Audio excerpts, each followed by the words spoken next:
আসসালামু আলাইকুম গাইস, তোমরা কেমন আছো? নিশ্চয়ই আলহামদুলিল্লাহ ভালো আছো। কাঁঠাল দেখে বুঝতে পারছো, আসলে কাঁঠাল খাইলাম। কাঁঠালের মানে কি বলবো, কাঁঠাল তো সবই খাওয়া যায়, তাই না? তো আজকে হচ্ছে একটু বেরো হয়েছিলাম, আর হচ্ছে তো বের হয়েছিলাম, একটু ঘুরে ফিরে আসলাম। আর রান্না বান্না তো অবশ্যই মেয়ে মানুষ রান্না বান্না করতেই হবে। আর রান্না বান্না হচ্ছে আমার একবারে খুব পছন্দের একটা জিনিস, রান্না বান্না আমার করতে অনেক ভালো লাগে। তো কতগুলা কাঁঠাল যাই খাওয়া হয়েছে, কাঁঠালের বিচিগুলো রেখে দিয়েছিলাম, একটু শুকাইছিল ছোগলাগুলা। তো এগুলা মানে কষ্ট আছে ভাই, খাইতে অনেক কষ্ট আছে। মানে কি কইতাম, কাঁঠালের বিচি খাইতে অনেক কষ্ট। প্রথমে ওই ছোগলাগুলো উঠাইছি, তাতে কষে হাত মানে আঙ্গুল নখ ব্যথা হয়ে গেছে পুরা। পরে এগুলো ভিজিয়ে রাখলাম প্রায় ১-১.৫ ঘন্টা। ভিজিয়ে রাখার পর এই অবস্থা, কষ কষ বের হয়েছে। আর হচ্ছে ভাই মানে ঘষা লাগবে, এগুলা ঘষা ছোগলা উঠাইতে হবে। অনেকে নাকি এগুলো ছোগলা ছাড়াই মানে রান্না করে, কেমনে রান্না করে আমার তো মাথায় ধরে না। এগুলো দেখতেও তো একটা ব্যাপার স্যাপার আছে, আর এগুলো এটা অন্য একটা আবরণ। যাই হোক, আম্মারা বলছিলাম যে আম্মা তুমি আডুগুলো একটু কইসা দাও। তো আম্মা অলরেডি আডিগুলো ঘষতে ঘষতে মানে এই যে অলরেডি ঘষা প্রায় শেষের দিকে, অনেক সময় লাগছে।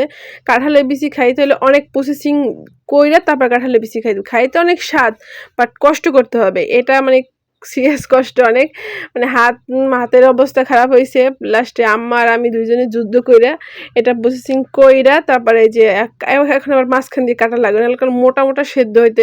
গরুর মাংস দিয়ে রান্না করা যায় এই জিনিসটা। এটা যদি আমি সুযোগ হয় তাহলে তোমাকে অবশ্যই দেখাবো তোমাদেরকে যে এই গরুর মাংস দিয়ে কাঁঠালের বিচি রান্না। তো উঠানের সামনে ছিল আমাদের আঙিনায়, মানে উঠানের সামনে ছিল এগুলা মানে ডাঙ্গো শাক। এটা আমরা ডাঙ্গো শাক বলি। তো ডাঙ্গো শাক দিয়ে কাঁঠালের বিচি দিয়া আর হচ্ছে চিংড়ি মাছ দিয়ে রান্না। তো ডাঙ্গো শাকও গাইটা নিয়ে আসলাম। যে দেখো, একবার নিজেদের টাটকা ডাঙ্গো শাকগুলা। তো শাকগুলা ধুয়ে নিলাম আগে, বালু থাকতে পারে বা পোকা টোকা থাকতে পারে, এগুলা ভালো করে ধুয়ে কলার পানি দিয়ে আমি তারপর পরিষ্কার করে নিয়ে এসেছি যে শাকগুলা কাটবো। তো শাকগুলা মানে মোটামুটি কাটাও হয়ে গেছে আমার। দেখো এই যে কাইটা আমি রেডি করছি, তারপর আবার ধুইছি। ঠিক আছে, যেহেতু বালু থাকতে পারে, যাতে করে রান্না করে খাবো, যেহেতু সে জিনিসটা তো আমাকে সুন্দর করে গুছিয়ে করতে হবে। হ্যাঁ, তো অলরেডি আমি চিংড়ি মাছ দিয়ে রান্না করবো। চিংড়ি মাছ অলরেডি পেস্ট মানে বসাই দিছি, একটু হালকা কষাই নিতেছি। তারপর যেভাবে আর কি রান্না করি, কাঁচামরিচ যা যা দেই সব উপকরণগুলো দিয়ে তারপরে আমি রান্না করতেছিলাম।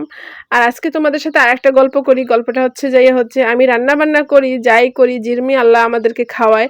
আলহামদুলিল্লাহ, শুকরিয়া জানি আল্লাহর কাছে যে আল্লাহ আমাদেরকে 2টা ডাল ভাত খাওয়ায় হয়তো দুনিয়াতে রাখছেন, আলহামদুলিল্লাহ।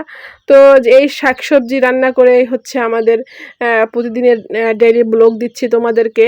তোমরা আমার পাশে থাকতেছো, আমার ভিডিও দেখতেছো, ভালো অনেক কমেন্ট করতেছো, বা আমার রান্নাকে সাপোর্ট করতেছো, বা আমাকেও সাপোর্ট করতেছো।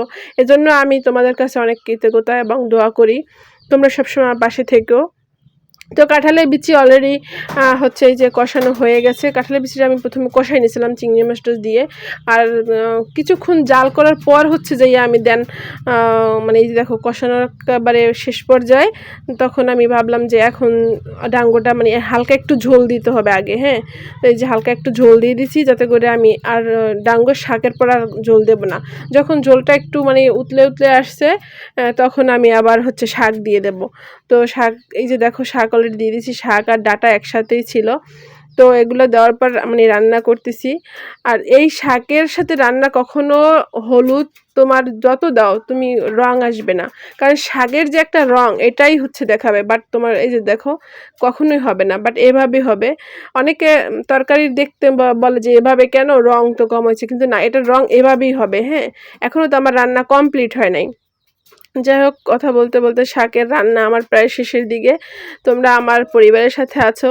এই দেখো আমার রান্না শেষের দিকে। এই যে রান্নাটা সেই ছিল, অনেক মজা ছিল, বাট একটু ঝাল কম ছিল। তারপরে আমি কাঁচামরিচ আবারও দিয়ে দিয়েছিলাম উপরে দিয়ে রান্না শেষ পর্যায়ে, কিন্তু তারপরেও মানে আমার মানে মনে হয় যে ঝাল হয় না। কিন্তু আমি অনেক খাইছিলাম ওদিনকার তরকারিটা, আমার অনেক ভালো লাগছে, এবং আমার চাচিও বলছে যে অনেক মজা হয়েছে ডাঙ্গো শাক আর কাঁঠালের বিচি। তো কাঁঠালের বিচি তোমরা এভাবে রান্না করে চাইলে খাইতে পারো। আমি তো অলরেডি রান্না করে কাঁঠালও খাইছি, কাঁঠালের বিচিও রান্না করে খাওয়া হয়েছে। সবাইকে থ্যাংক ইউ আমার সাথে থাকার জন্য।